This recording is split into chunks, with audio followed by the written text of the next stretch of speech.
বিখ্যাত সঙ্গীতশিল্পী লোপামুদ্রা মিত্র আসছেন কোচবিহারে। কোচবিহার জেলার কিশোর কিশোরী যুবক যুবতী এমনকি বয়স্ক ব্যক্তিদেরও পছন্দের গায়িকা তিনি।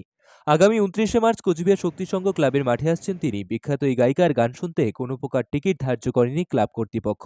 এমনই কথা শুনে তার অনুরাগীরা অত্যন্ত আনন্দিত। বিগত দিনে কোচবিহার মহিলা কলেজ এবং রবীন্দ্র ভবনে লোপামুদ্রা মিত্রের গাওয়া গানে ব্যাপক আলোড়ন ফেলেছিল কোচবিহার সহ তার পার্শ্ববর্তী জেলাগুলোতেও। মুগ্ধ হয়েছিলেন সমগ্র সঙ্গীত অনুরাগী মানুষজন। লোপামুদ্রা মিত্র গান গাইতে এলে অনুরাগীদের ভিড় কিভাবে নিয়ন্ত্রণ করবেন সেই বিষয়ে এক আলোচনা সভার আয়োজন করেছিলেন কোচবিহার শক্তিসংঘ ক্লাবের সদস্যরা। এই বিষয়টিকে সামনে রেখে ক্লাবের সম্পাদক সুজিত দে ভৌমিক এবং ক্লাবের অন্যতম বিশিষ্ট সদস্য অভিজিৎ দে ভৌমিক কি জানালেন শুনব।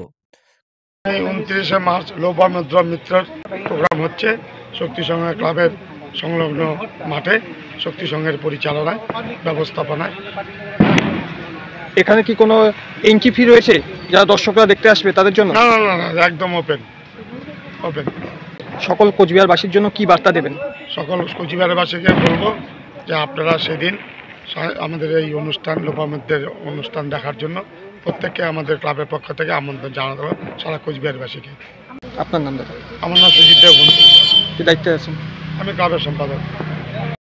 ক্লাবে আগামী 29 তারিখ লোপামুদ্রা মিত্রর প্রোগ্রাম হবে। এখানে আমাদের 29 তারিখ ঠিক সন্ধ্যায়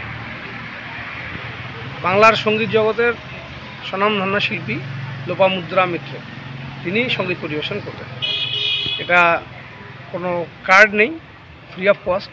সকলেই আসবেন, প্রোগ্রাম উপভোগ করবেন। শক্তি সংঘ ক্লাবের পাশে অনেক বড় মাঠে এই প্রোগ্রাম হবে, সকলের আমন্ত্রণ থাকলো।